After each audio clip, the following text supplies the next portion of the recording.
Welcome to Veranda CA. Our next topic for discussion is Chapter 4 of Strategic Management, which discusses about the various corporate level strategies. So let's get on to see the Chapter 4 marathon discussion.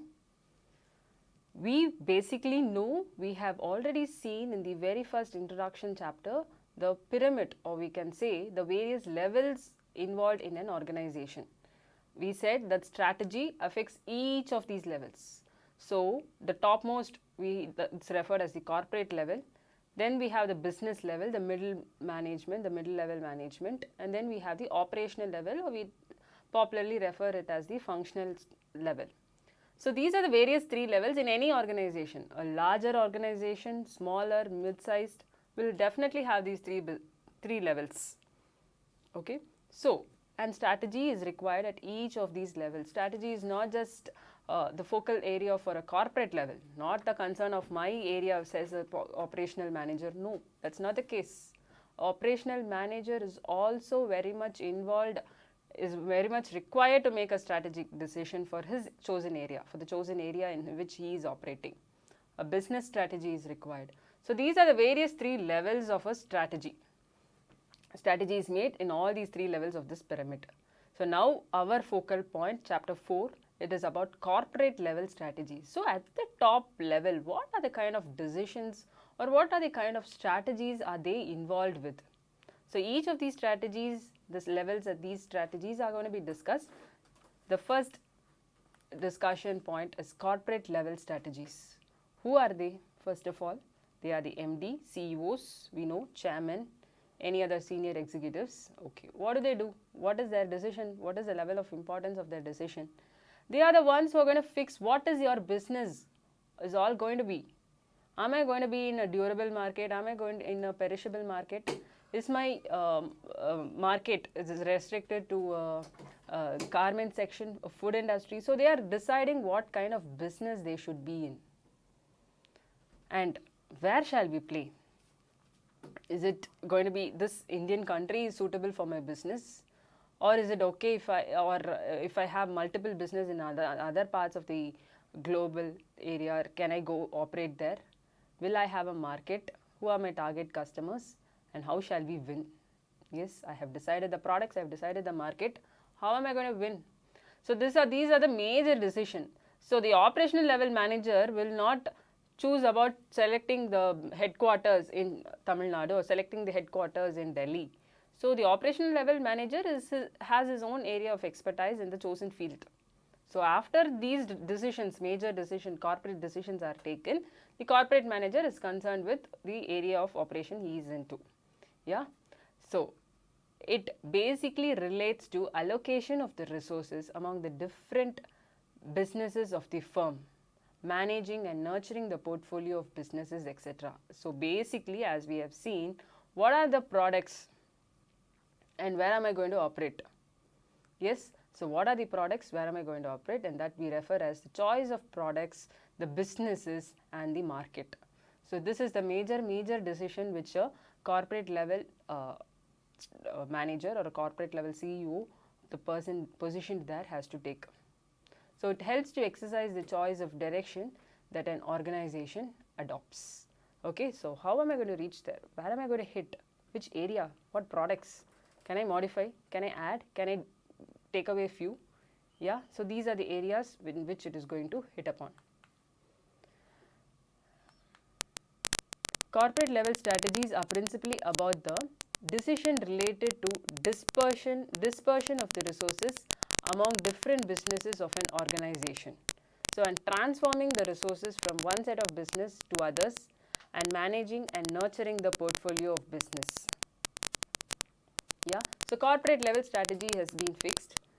Resources are allocated. I know how much can I use, how much can I deploy. So which business requires how much will be decided here, and transforming these resources from this business to another. I may be into multiple business. HUL is into multiple business, various brands, various products. Yeah, it's not just restricted to this or that. So when they are into that, then how can I allocate the resources? This product or this brand does good, even if not much investment is required. then take away the extra investment and put it in another product which requires. So transforming, allocating, dispersing is all the function of the corporate level. They know from the top view which is doing good and which is not doing good. They can accordingly pull and push things in that favor. So there are majorly three strategies which are a matter of concern for a corporate level. For the corporate level, stability. We all know stability, growth, and retrench. Yeah. So stability, being stable, very fixed. I mean, being very moderate growth, stable. Growth strategy, more and more, wanting to achieve more and more into higher prospects.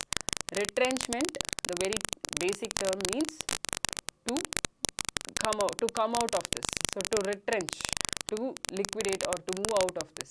Okay, so these are the major three strategic areas of concern for a corporate level manager. So when I actually draw out these three strategies, before explaining these three strategies, it is essential to know, to recollect these two models that we had seen in chapter 2. Yeah, these two models, a competitive dynamic model, what we have seen in a product life cycle, a PLC, we saw it as a S-shaped curve. So if you can see from the diagram, it is purely an S shape. So the product enters into the market, very slow growth rate, that's what we saw in a PLC cycle. Introduction, people are not aware of your product, you need to advertise more, you need to word of mouth publicity needs to be there in order to penetrate into the market. Once it is known, everybody knows your product, your brand, your quality, your cost, and now there may be enormous growth. Yeah, many buyers, you may be moving to different products, or you may be moving to different areas, so that's why there is an enormous growth. So from that penetration stage where I'm slowly getting into the market, now I am into a rapid rise. Okay, that's a growth stage we saw in a PLC cycle. Then I reach the topmost. Okay, topmost. After that, there is no further growth, and I eventually start to decline. So this is the PLC cycle. Keep this in mind. And on the other hand, we know Ansoff matrix that we had studied. So with two parameters, Ansoff has placed his matrix saying that business will either try to get into new markets. I'm doing well in India. Let me also try my products in Australia, I'm doing well in West Bengal. Let me also try my products in another state. Let me go from south to north, from north to south. No, that could be the market diversification. The other one is, I've been into product X. Let me try another product Y. I am good in north. Let me try another product. People know me and my brand very well. So what about, can I also start another product, totally a different product, different industry? Okay, that's product development. Penetration, we know, same market, same product. Okay, that's we can relate it with the introduction stage. I'm not making any changes to my product. Let people realize what my product is. That's penetration. First, that is most important, rather than trying many new adventures and getting into more products. The last is a very complex one. It's a diversification. My product is also new, market is new. I'm trying to try out new things. So that's diversification. This is PLC and Ansoff model. We can combine and we can develop this corporate strategy, in fact. So can we all relate? The introduction stage is referred to the market penetration stage. Okay, so where I cannot see growth. Yeah, I cannot see growth. So I'm trying to be stable here. Stability is what I can insist upon. Yeah, let me not make any more changes, any component changes, any market changes. No. First, let people recognize me and my product. So that's stability. Then when we grow to the growth, as I said, I can try out new products, new market, new products, new market, diversification. I can also do that. Then it will be the maturity stage. So even at maturity, I cannot try anything new. I've hit upon the maximum level of profits that I can earn. Yeah, I'm at the topmost. So there again, I may have to ensure stability. Then I start to decline.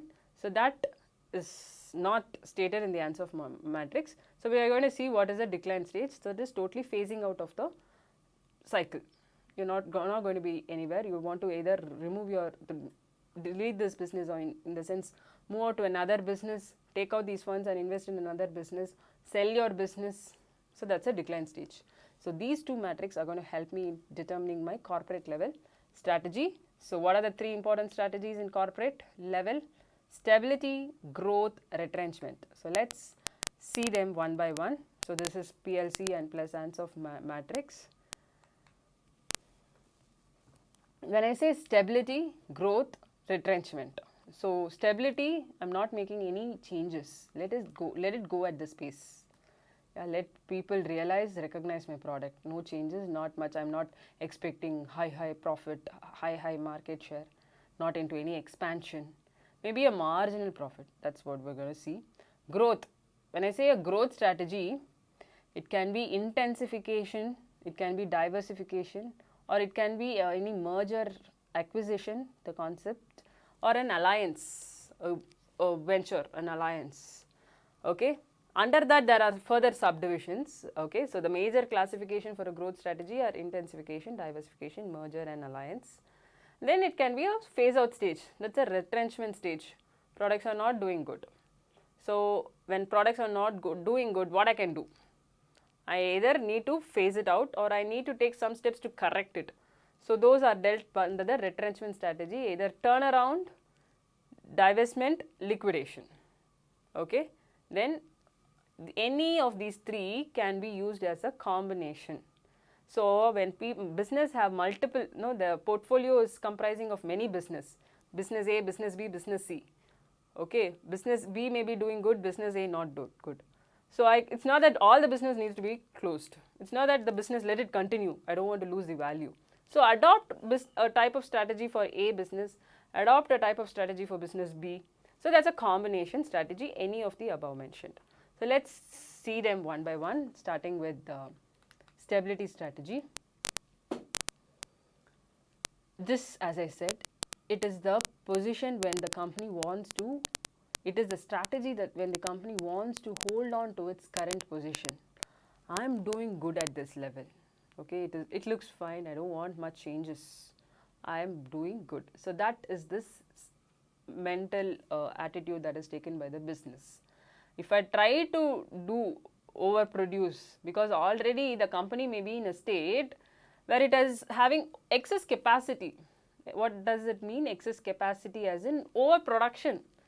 My production levels are high, say so much, but the demand that I get from outside is not at all in par with that. It's very low. My excess capacity, what do I do? So I eventually have to produce so much of units, and it goes without being sold. Or I have the ability to produce so much of units, but since there is no demand, I'm not into production. Okay, so there is over capacity in the business. So in such a case, when there's demand for your products is less, why do I go for any other growth strategy? At least if you are earning when you are in the position to earn profits, try to maintain, try to be at the same level. Okay, so you can ensure you are earning that minimal profit required for survival. Okay, you don't want to close the business also. It has been doing good. So it has not entered into a totally failure state or a loss making state. It is doing good. So let it be at that level. Okay, so you don't want to phase out, you're not possible to grow also. That's a stability stage. Not here, not there. Okay, so this attempts at incremental improvement of its performance. So maybe a marginal increase. The last year the net profit ratio would have been so much. Let me increase it by 3-5%. So marginal increment doesn't mean no growth at all. Always the same percentage. Growth may be witnessed due to higher cost and other economical factors, but only a marginal or an incremental improvement. So in that case, you can change some of the components that makes the profit. Okay, maybe you can try selling the products to a different group of customers. So you've always targeted wholesalers. Okay, try reaching out to the general public. Try reaching out to the final consumers. So you can avoid intermediaries, by way of which you will reduce cost. So and also you can, when you directly sell, they will also get it at a better, cheaper price. So try changing customer group, that you can do. Don't try out in new markets, new products. So that is not going to, expansion is not the call over here in a stability strategy. Maybe new markets, the technology, you can adopt the minimal technology that is required to upgrade your production levels and so on.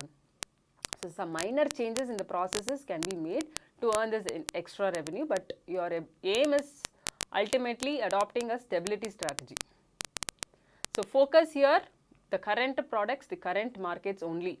What did we see in an Ansoff matrix? Penetrate, diversify new product, diversify in terms of new market, product development, market development, no attempts to all that. No diversification, never. Okay, so it's always a penetration stage. Okay, at the same time, as I said, it is not that I don't want to see my company to grow, I want it always to be at this level, not that attitude. But it generally means you try to increase at a minimal level because you have overproduction, overcapacity. So sustainable profits. By sustainable profits, what do I mean? The survival, enough to the extent I am able to survive, sustain in this industry. Okay. So as cost increases, my profit should also increase marginally, but I cannot envisage a better, higher growth. So this is actually the attitude here is, the business doesn't want to take a risk adventure, no, exploring, trying to trying to explore a new market, new product. They don't want to. So it is a less risky strategy. Are happy at this level. So satisfactory, happiness with incremental profits. So always you're proceeding with a sense of caution. Yeah. So always this proceed with a sense of caution. So basically a few examples that we can state here, how a strategy can be developed here is, you can go in for special service being provided to buyers if they buy in bulk. So in that case, you have capacity to produce more. So if you can encourage bulk buying, so people who wants to buy more, if they buy in bulk quantity, they can get a discount. So in that case, your overproduction is utilized to an extent. Yeah. So you are not trying to expand, but you are trying to improve your market efficiency. Stability, you are trying to maintain that. So the Steel Authorities of India Limited is a very good example for adopting the stability strategy. So they have overcapacity of steel production, not much demand in response to that. So they are not into any expansion. So they are just trying to concentrate on the operational efficiency, how well they can reduce cost, their operational efficiency for many of their plants. Similarly, such industries like chemicals, cement, plastics, banking, all these industries can adopt this stability strategy. There is overproduction, not a risky, not owning the responsibility to take a risky venture. So this is the modus operandi for a stability strategy. The other contrasting thing is a growth. I want to see growth. I want my company to attain this, to reach this level at this point of time, after a particular point of time. So maybe 10 years. I want to be the leader in the industry. Growth, growth, growth. So many options are available for this kind of organization. You can go in for market development, enter into new markets. You can go for product development, add new products to your portfolio. New products, new markets, diversification. So all the other three are applicable for a growth strategy. So this is about expansion, substantial growth I want to make. From down, I want to reach to the highest level possible. Yeah, so in a span of time, the defined span of time.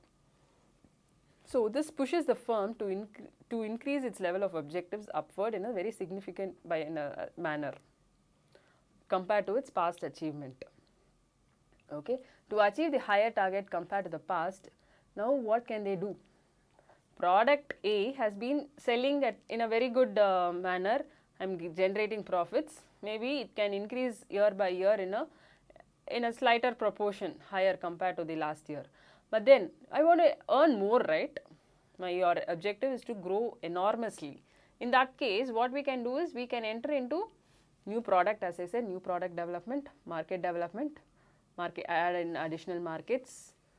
Yeah, but what if it turns out to be a failure? It may be a failure. You have analyzed and only started, but then we cannot always be planning deals with uncertainty is what we learned, right? So what is it so risky? What do I do if it is more risky? So this is a risk taking step. So growth strategy is always a risk, not for risk averse people. For risky people, risk business, you can go in for growth strategy. Yeah. So risk and efforts are more when compared to stability strategy. So here the objective is, apart from survival, I need to innovate things. I need to innovate, come about with something new. So, and give encouragement to employees. Okay, not that employee motivation is not required in a stability strategy. They also require to be motivated, because in fact much is required there, because they are not making enormous profit. So they need to, employees need to be there in the business to at least achieve this level. But here motivation is given to them to work hard to reach to that level. Okay, so that you are ultimately satisfying your customers. I get this product. This brand, oh, I can buy his product. A lot of trust may be placed with your brand or your company. Okay, so when you provide the satisfaction to your customers, you can go in for market expansion and product development, or a totally diversification stage. Yeah, and when your introduction stage, you cannot make use of the economies of scale. So economies of scale generally refers to lower cost the more you produce. So but when you are into the growth strategy, you've been in the business for quite a long period, so you can use the economies of scale. So this growth strategy is further divided into two parts. So we can recollect from the diagram, the picture that we have seen. Yeah, growth is into intensification and diversification. Intensification and diversification. That is the internal growth. So internally I can grow, and also external growth is also there.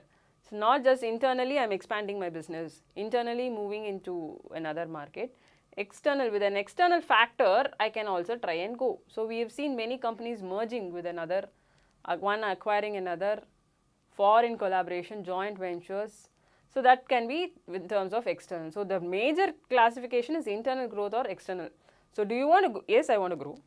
How do you want to grow? By expanding your own products, your own markets, that is internal. Or external, joining hands with somebody else.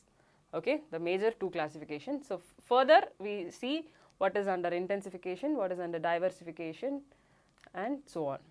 So the first, intensification, internal growth, right? Intensification is an internal growth. Here the business tries to grow within the existing business through market penetration. I have reached this market penetration stage. People have all accepted my product. Okay, I am well known. Now I am moving on to the next stage as to develop in terms of newer markets or newer products. Okay, so here it increases the current market sale by undertaking aggressive efforts. How can I reach to that level? High advertising. So in the market penetration, so it goes stage by stage. Okay, so market penetration stage we all know very well. No change in the product, no change in the market. Same product, let people all know my product, buy my product. Okay, so but how they can know my product? You have to spend more. You are a new brand or you have introduced something new. When people need to buy that, you need to spend more on making them realize that you are in existence, you have come about with a new innovation. So huge amount in advertising, sales promotion. Probably you can cut down some of the cost so that you can increase your profit. So some of the examples are nano cars. In order to penetrate into the market, they had changed their colors, their design, but they are not into more production. They have produced the amount required, yeah, and that is they are expecting a particular demand for the product. So if that demand is met, then they can go in for production. So till the demand is met, you need to make people realize your brand. So by just changing the look, the color, the design, very attractive. So also this Coca-Cola, they came about with more of tins were available. Then they came about with a bigger bottle. Okay, so this is how you can. So same product, I may be in the same market, change the look and the design. That's market penetration strategy. So this is one of the intensification strategy. Market penetration. You know the next one, development. Market development means moving into another market. So, D-Mart, Walmart coming into India. They are much famous abroad. But why have they come into India? To have their presence marked here. Yes, there are reluctance, there are many opposition, aggressive. People are reacting to it. Other suppliers, other local suppliers in the country do not like such multinational company to have their presence here. That hits upon the local shops that we generally buy from. Yeah, but they have come. They want to come to India. No, they want to see. They are doing very well in almost many of the countries where they have operated. They also know the Indian buyers. Buyers are 2 points. Yes, Indian buyers prefer low cost products, budgeted items. That's also there, so they can easily come. Also, it has their own limitation. They are very much confined to buy whatever the nearby shop that is available next to their place. So that limitation is there. They have studied the market, but still they want to mark a first presence here. So after that, they can easily penetrate well into the market. So that's market development, okay, entering into a new field. Haldiram, from here it wants to go global. That's another market development example. Product development. So product, totally new products. HUL, we don't even know the company's name, but we know the various brands they produce. All of us would eventually think Lux is a competitor for Lifebuoy, or Dove is a competitor for Pierce, but they all belong to the same brand, HUL. Same company, HUL. Different brand names, okay, and every season doesn't mean 3 months, 4 months, every month or every season MI phone launches a new model. So new products are being developed. That has one feature, this has another feature, high-end feature, extra features, low price. Okay, so either new product or new market. So these are the other intensification strategy. Market penetration, market development, product development. Now this growth strategy, intensification, we also have another angle, right? Internal growth can either be intensification strategy or divestment strategy. Okay, so what are the various ways of diversification, and what is diversification? From the Ansoff, you can relate where this diversification has taken a seat. Yeah, total new markets, total new products. So now when I go there, everybody is new, everything is new, the product, market, everybody. So it's a risk. It's growth as such, we said it's a risk compared to stability. Stability, no risk, no profit, status quo. We refer that as. Growth is risky, we had eventually tested. But then this diversification is again a riskier one. So when I come to diversification is, as I said, I'm totally trying out very new ones. New thing, not so far tried in the past. New business, new market and so on. So this type of diversification is again classified into vertical, horizontal and so on. So let's see one by one. Diversification, the concept must be clear. So totally diversified environment. When I go into a totally diversified environment, it may be a vertical diversification. This is vertical. Yes, a standing line. So vertical diversification, how does it imply? In a vertical, what are the various classification? So it can be a backward or it can be a forward. So a vertical, it can be looking at this, we can either look at two angles. Either diversify into a backward or into a forward angle. So when I say backward forward is with reference to what? I have been into a particular business.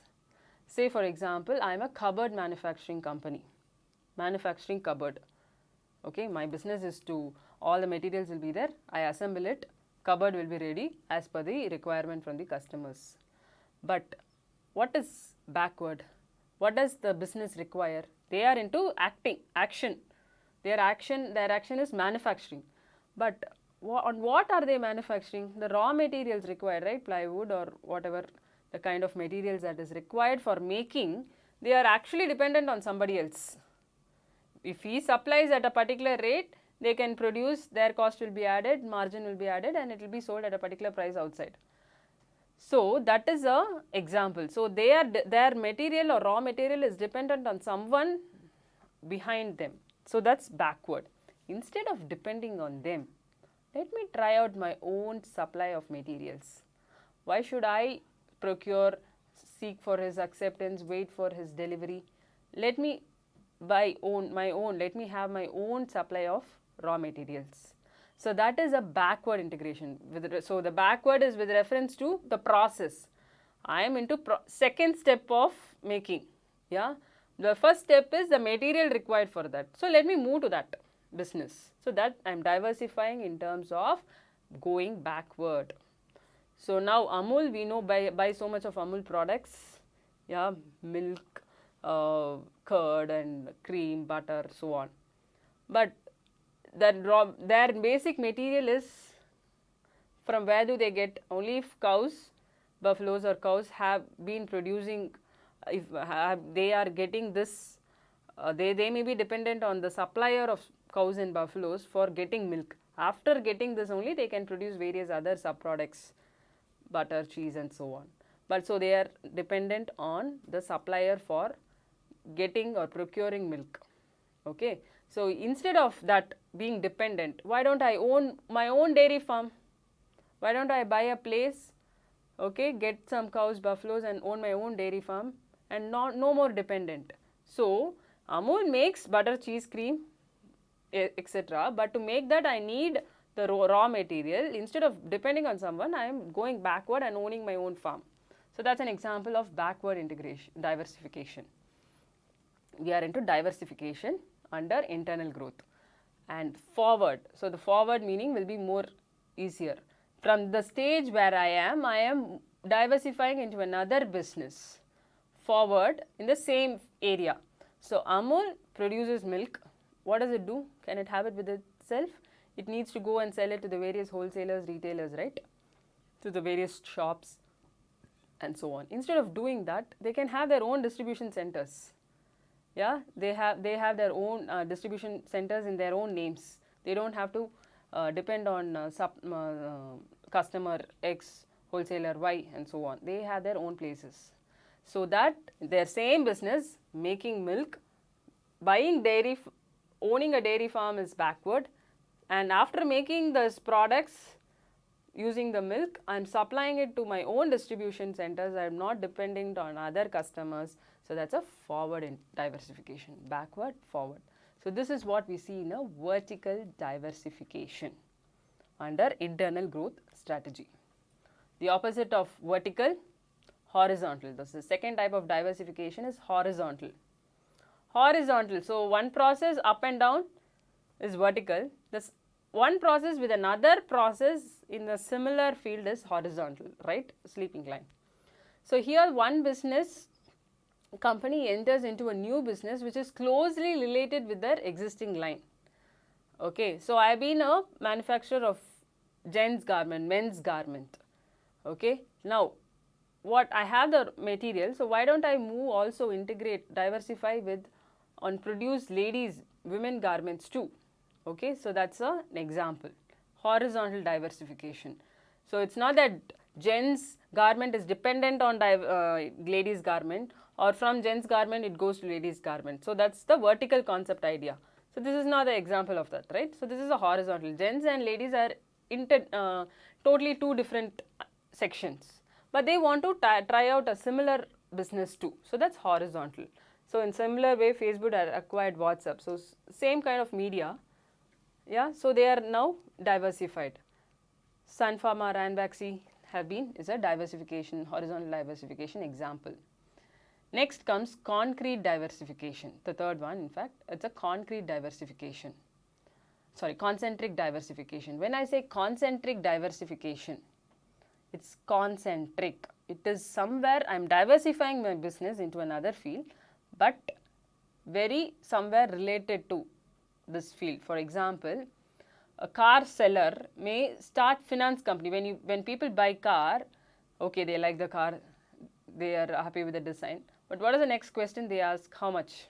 So they are stuck at that finance part of process. So they may find it is very high. They will not get loan outside. A vehicle loan may not be given. So they'll come back. They'll say I'll come back. Once they arrange, they may come, may not come. It depends. So their business is linked to this finance issues. So what this dealer decide? Let me also start a financing company. So those who need fund for getting the car, I will also provide my own finance at a particular interest, charging a particular interest. So that is a concentric. So there is some connection between this business and the other business that I am going to start. Finance is not this car seller's business. So it's a totally new business. But why am I doing that is to enable my existing business to run profitably. So new business that you are trying is linked to this existing business. Okay, so sugar. We know we get sugar from sugarcane and so on. So they may also venture out into manufacturing paper, liquor, which are the other subproducts of sugarcane. So Arvind deals not only with milk but also with butter, cheese, paneer. So only milk will be supplied. That's not their protocol, right? They also produce other subproducts of milk. So that's how they have diversified, concentric. So now there is demand for other products. So initially it may be a testing out stage. Once demand has been seen, they are doing well. So they have been successful. So that's the concentric diversification. The fourth being conglomerate diversification. As I said, just opposite to the third one. There was a connection. Here there is no connection at all. There is no link between the old and the new business. So a transport operators enters into a furniture manufacturing. What is the link here? So there is absolutely no link. So Godrej, we've been knowing them. What we popularly know Godrej for the lock, right? But can we ever imagine them selling eggs into pharma business, FMCG? ITC, yeah, is actually tobacco, but then now they are into FMCG, restaurants, stationeries. So totally not related to the existing business for which they had initially formed. So that's a conglomerate diversification. Growth strategy, we have seen internal, intensification, diversification, yeah. Under the diversification, the various steps have been, the various types we have seen so far. Now, the third strategy, intensification, diversification, if you can recollect the map, mergers and acquisition both. So merger, acquisition were two companies that we can actually, that's a common point. Merger is when they are getting together, dealing terms as per their favor, both the companies' terms are agreed upon.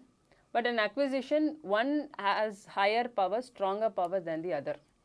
So in a merger, the deal gets finalized on friendly terms. Both the organizations share the profits in the new entity. He also gets a percentage of share, this person also gets a percentage of share. Whereas that is not the case in case of acquisition. The financially stronger one overpowers the weaker one. So acquisitions happen during recession. So this during this particular season, the economy recession may be a major cause for one company to be acquired. So they may be seeing declining profits.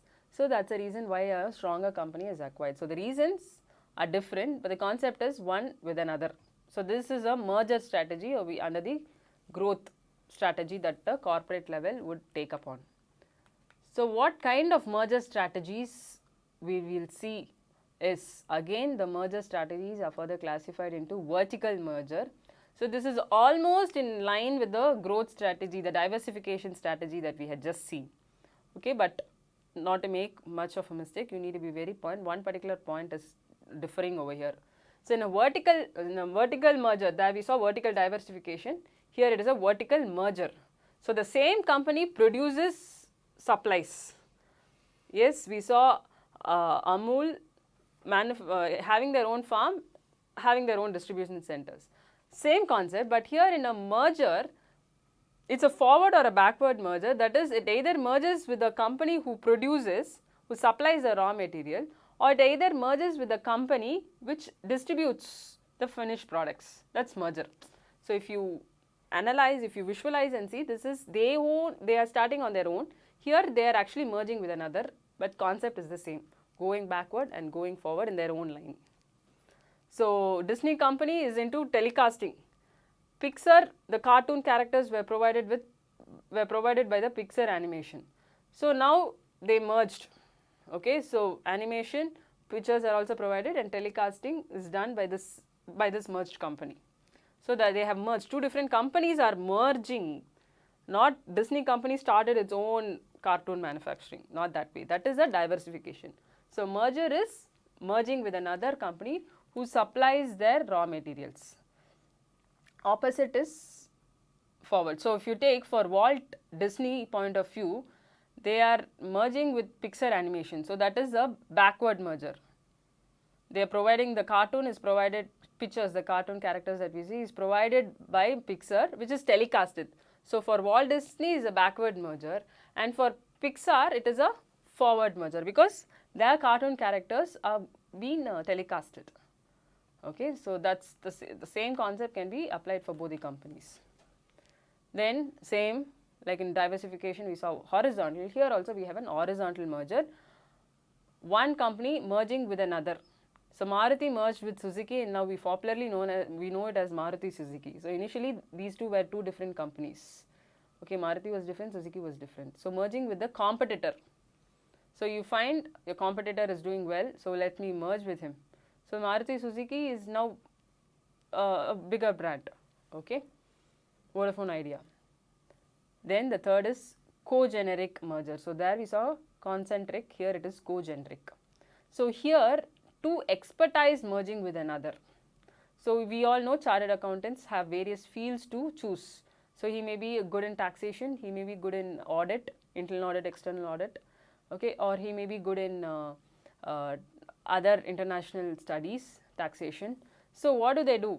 I have found I am good in taxation, but my clients are also asking for audits, or my clients are also asking for international taxation, or they're asking for other consultation. I know another chartered accountant who's good at that, so I merge with him. Okay, so two expertise merging with another is co-generic merger. There we saw concentric diversification. So one product will have other sub-products, so you enter into that business. So that is applicable when it is an internal thing. So since it is a merger external, you can only merge with an allied similar business. Okay, conglomerate merger, totally unrelated, same concept over here. So this is different and that's different, and they are merging to produce one item. So growth, internal, external. Internal we have intensification, diversification, okay, and further classified. External we had merger, acquisition. And the last category of growth strategy is the fourth. After internal, external, intensification, diversification, merger, the fourth is strategic alliances. So these are alliances. Alliance, what do we mean? It's some agreement between two bodies. So it's a relationship between two or more businesses that enable each to achieve certain objective. Okay, so I will be doing good if ally, for example, merger acquisition is a very big process. Legally, financially, time taking, all very time consuming, and it's a very big process, involves huge cost. But in alliance, you don't have any legal process as such, you just need to frame an agreement, draft an agreement, and start an alliance with another party. So we see at McD's outlets, many Coca-Cola's, Pepsi bottles will be there which you can buy. So they have adopted the strategic alliance to trade and do business with them. So it's not that they have merged or not they have acquired. The concept is alliance.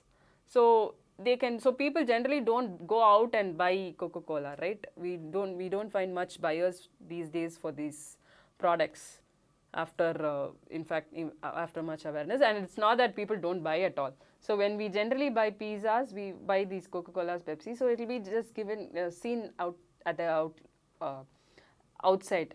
So it will be either given as a complimentary, or if you buy as a package, it will be given as an extra. So that's an alliance to display, so people will buy.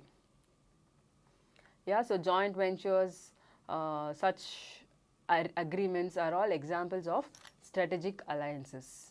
So here it suffers from some disadvantages. So when I said merger, comparatively to a merger process acquisition, it's not so time consuming, not a lengthy process, but it does suffer certain disadvantages, like he knows my he knows the secret things, my business secret things, he's much aware of my resource, what am I good at, how much profit, all the expertise knowledge, the other business comes to know about you. If it's a merger, they are both same, right? So even if they know or do not know, it is for the whole business as a whole, it is going to be beneficial. Acquisition, same case. But alliance, actually two different business. You're just got into an agreement to boost up the sales to grow further. But other company knowing your secrets is a danger. Okay, that's a major limitation under this strategy. So the 4 types of growth strategies are much discussed. Then the company moves down. As I said, growth, maturity. At maturity also we take the stability strategy only. So corporate level strategies, that what they adopt is stability. Let me at least let me not drip down. Let me try to maintain the position at this maturity phase. So introduction and introduction slowly in the beginning it is stability. Maturity is again a stability stage, now declining. So when the business is not doing good, no, it is retrenching, going away, profits are dripping down. You should ensure that it is dripping down not to an extent your cost is more and revenue is less. So before that you need to take steps to revive or demolish completely, entirely. So this is that strategy that you would adopt here under a retrenchment strategy. Find out what are the problem causing areas. Okay, why is this? So as I said, I may be into multiple business. So one business is not doing good. Why? I'm able to do well here, I'm not able to do well there. Or I'm able to do well in this area, in south I'm doing well, north I'm not doing well. So find out what is the cause for the problem. So based on that, I can adopt 3 further strategies. So if you can relate to the diagram again, the 3 further strategies are turn around. What do we mean by turn around? Totally turned around, we say. We use this term as totally turned around. So one strategy which has totally turned around the entire thing. So it was a loss making, it was profits were dripping down, but now after adopting a strategy, I am able to revive back. So converting the loss making unit into a profitable one. You identified it is not doing well, not much profit is seen, yes, but you are taking steps to make it more profitable now. So you are going to restructure the business, maybe change the design, adopt latest technology. If you have funds, you can do, at least in the initial phase you may suffer by investing more, borrowing from outside, but then if it is turning out to be successful, you are going to reap back for all that. Okay, so take steps to revive this particular phase. So turnaround strategy is needed when the following situation generally arise: probably a liquidity crunch, market share falls down, profit reduction, your underutilization of plant, high inventory, high stock I have not been sold out. So these are the situation in which you will say I am in a retrenched mode. So now how do I turn around? How can I make it all positive? So assess the problem, analyze the situation, and now you develop a plan. It may be an emergency plan. Okay, it's not a long term. It is for a longer term benefits, but it is an emergency plan now. Now restructure the business, and now you have to restructure the business, this organizational structure, the resource allocation, everything may have to undergo changes. If you do all it and turns out to be positive, you will be returning back to the normal situation, good profits. So for example, Royal Enfield, which was, it's doing well right now, but then it was a total downfall much years back. Okay, so they totally made steps to change their design, technology investment. So all this enabled their doing well now in the market. So it is a company which should have been gone, liquidated, moved away, but then they applied turnaround strategy. So this can be possible even when the company's profits are dripping down, high inventory and so on. But now the next stage after in the retrenchment strategy, I tried, but then you find no possibility of reviving back. So that's a divestment strategy. No possibility of doing well. So what you do? I may be having many SBUs, right? So not just 1 or 2, I may be having many business. So divestment is a stage where you continue with one and you divest the other. So in the sense, liquidate or drop off the other unit, the other business. Okay, so it's a like kind of rehabilitation. It's a part of rehabilitation plan, and it is adopted when turnaround attempts are not going to be working out. It's not going to be proved to be successful. Okay, so divestment is not totally phasing out the entire organization. For example, Big Bazaar has been doing good, is still doing good, but it is not good in a particular region. Okay, probably in OMR it is doing good, and it is not doing good in the northern part of Chennai.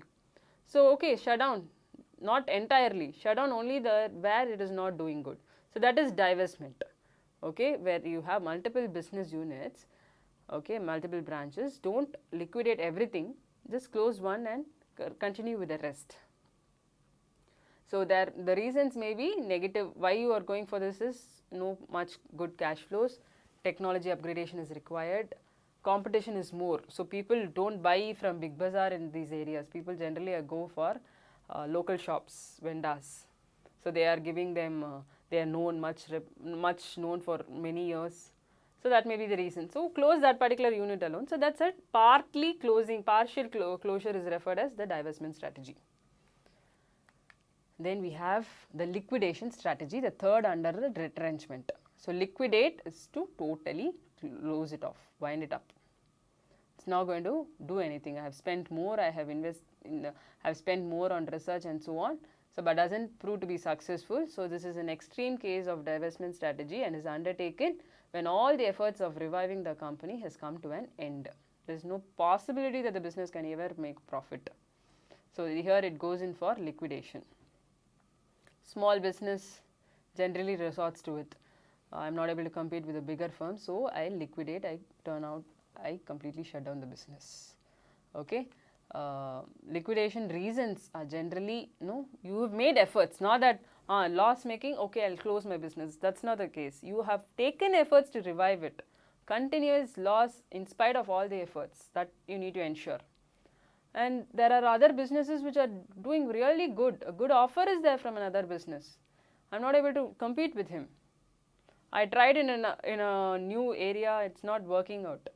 Okay, so Subiksha, which was quite famous few years back, is totally not seen now. So large retail chain selling groceries, fruits, like how we have many shops now is into Subiksha mode, but this had started their business long back. Since they actually eventualized into another business, they faced huge difficulties to sustain the market and they closed down completely. Okay, so that's it. These are the quite few reasons for liquidation strategy. So we have seen stability, growth, various classification, retrenchment 3 subclassification. These 3 strategies are generally adopted at a corporate level. And the last one, as I had mentioned, it's a combination strategy. Combination, from the very term meaning, I can understand. It can either be plan A plus plan B, plan C plus plan A, or any such. So strategy A plus strategy B. Applicable for companies which has multiple portfolios, multiple businesses, multiple products. Okay, and also applicable for a startup company. So in order to fight competition, be recognized, they can adopt this combination. So in one product or in one unit, I will adopt stability strategy, and in another division, product, business, market, I may adopt growth strategy. So plan strategy A plus strategy C, something or the other. So mix of the above mentioned strategies is generally adopted depending on the situation. Okay, so one of my business not doing good, I can liquidate it, close it. The other business doing good, I can take steps for growth maximization, merge with another, acquire another. So same organization at the top, but then 2 different strategies are followed for each of their business. So it depends on the situation that is prevalent around. Okay, so this is basically the reasons are why do they do this? Why do they go for combination strategies? Because one head, one CEO, one top level, but it is a very large organization, multiple businesses, multiple areas located in different geographical parameters, so complex environment. So I cannot adopt one for all and say that is it. I have to adopt a combination of all these strategies. So yes, with this it must be clear the various strategies that are adopted at the topmost level. We refer that as a corporate level. stability, growth, retrenchment, or a combination of these three. Okay. So with this, we end the revision for this particular chapter, corporate level strategy. Thank you.